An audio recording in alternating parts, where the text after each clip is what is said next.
नमस्कार, आप देख रहे हैं न्यूज मंच और मैं हूं विशाल वैभव। अभी हमारे साथ बात करने के लिए हिंदुस्तानी अवाम मोर्चा के प्रदेश उपाध्यक्ष रविंद्र शास्त्री हैं। हम इनसे जानते हैं, चूंकि जिस तरह से बंगाल में जो हिंसा हुई है और उसको लेकर आज देश के राष्ट्रपति ने भी जो है अपनी चिंता जाहिर की है। क्या कुछ इस पूरे मामले पे उनकी प्रतिक्रिया है, हम बात करते हैं रविंद्र शास्त्री से। हुई हिंसा घटना को लेकर आज देश के राष्ट्रपति ने भी चिंता अपने उन्होंने जाहिर किया है और कहा है कि हम इस घटना से स्तब्ध हैं।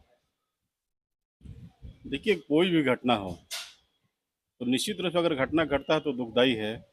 और साथ खास करके महिलाओं के साथ जो हुआ है तो निश्चित रूप से जो भी मुजरिम है, मामला जांच में चल रहा है और जो भी दोषी है निश्चित रूप से बख्शे जाएंगे। और इस तरह की घटना को पुनरावृत्ति हो, इसके लिए वहाँ का जो है सरकार भी है, एक्टिव है और कहीं ना कहीं इस पर काम हो रहा है।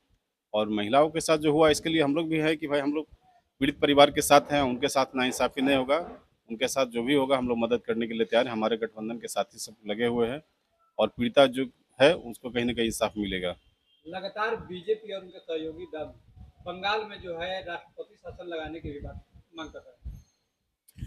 देखिए, एक चीज़ समझ लीजिए, अगर सरकार के नियंत्रण में अगर चीज़ें नहीं हैं, सिस्टम अगर खिलाफ है, पूरा उग्र है, हत्या लूट जो भी अगर हो रहा है तो कहीं ना कहीं इस पर तो विचार करना ही चाहिए। क्योंकि अगर क्राइम सरकार के नियंत्रण से बाहर हैं, एक माध्यम है कि भाई आप वहाँ जो है राष्ट्रपति शासन लगा कर बढ़िया से आप शासन जनता के आप जो है सेवा कर सकते हैं। सर, अगर बिहार की बात करें तो जातीय जनगणना को लेकर नेता प्रतिपक्ष तेजस्वी यादव ने कहा है कि जातीय जनगणना को लेकर आखिर बीजेपी के सहयोगी दल चुप क्यों हैं और क्यों नहीं वो जातीय जनगणना की बात कर रहे हैं।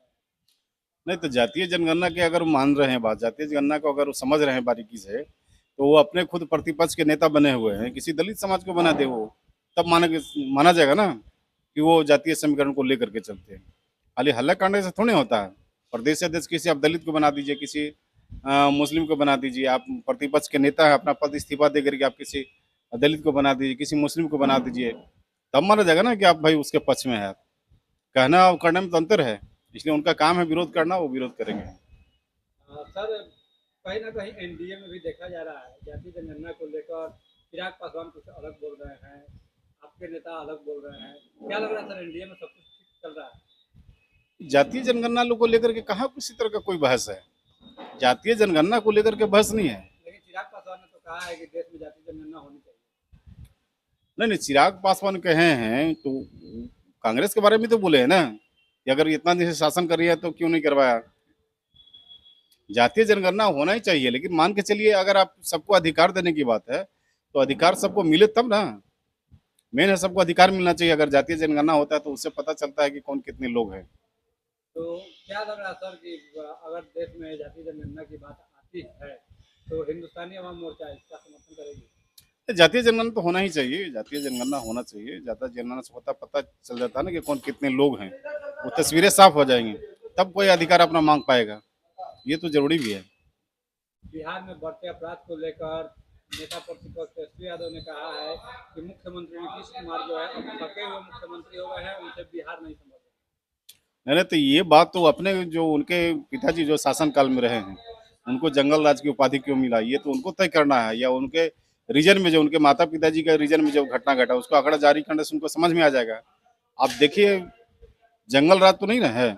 जो मुजरिम हैं, जो किसी कांड को अंजाम दे रहे हैं, कहीं ना कहीं सलाखों के पीछे जा रहे हैं। प्रशासन जो अपना काम मुस्तैदी से कर रहा है। एक आखिरी सवाल होगा सर, प्रशांत किशोर कहीं ना कहीं पूरी तरह से विधानसभा चुनाव में वो लग गए हैं तैयारी में और उन्होंने एक बड़ा बयान दिया है कि अगर जब हम अपनी पार्टी का पहला प्रदेश अध्यक्ष किसी दलित को बनाएंगे, क्या कहते हैं? एक चीज समझ लीजिए, प्रशांत किशोर जो है बिहार में, वो उनका आप कैरेक्टर देखिए, वो पैसा लेके काम करने वालों में से हैं। वो कोई आंदोलन या किसी तरह का किसी अधिकार के लिए आज तक लड़ाई लड़े हैं? आप बता दीजिए हमको कि हाँ किसी अधिकार को लेकर के, SC ST मुद्दा हो या जो क्रीमी लेयर का मुद्दा, इसको लेकर के प्रशांत किशोर कहा है उन्होंने? किसी तरह का बयान नहीं है।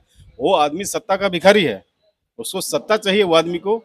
देखिए, जो आदमी हजारों करोड़ रुपया खर्चा करके सत्ता में आना चाहता है, वो आदमी भ्रष्ट सिस्टम और भ्रष्ट नेता पैदा करेगा। वो आदमी कभी भी स्वच्छ नहीं है। क्योंकि आप अंदाजा लगा लीजिए, कोई कुर्सी पाने के लिए हजारों करोड़ खर्चा कर सकता है, वो आदमी कितना स्वच्छ होगा और कितना ईमानदार होगा, अंदाजा लगा दीजिए। आज तक दलित के मुद्दे पे इतना जो आंदोलन हो गया देश में, आप कभी प्रशांत किशोर का नाम सुने हैं कि बयान आया है? और पक्ष या विपक्ष कुछ तो बताइए। यहाँ जो है 85% लोग बिहार में हैं। यहाँ टोटल अम्बेडकरवादी लोग हैं 85% लोग।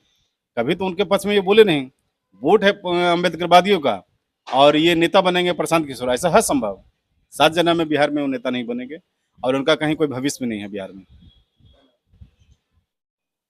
तो जैसा कि आपने सुना रविंद्र शास्त्री को, उन्होंने सीधा रूप से कहा कि अगर घटना जो है बंगाल की घटना अगर सरकार के बाहर की चीज़ हो जाती है तो जो है राष्ट्रपति शासन लगाने पर भी विचार किया जा सकता है।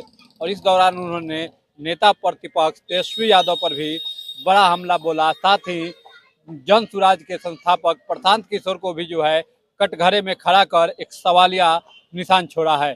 बने रहिए न्यूज मंच के साथ। न्यूज मंच के लिए नीरज कुमार के साथ विशाल वैभव, पटना।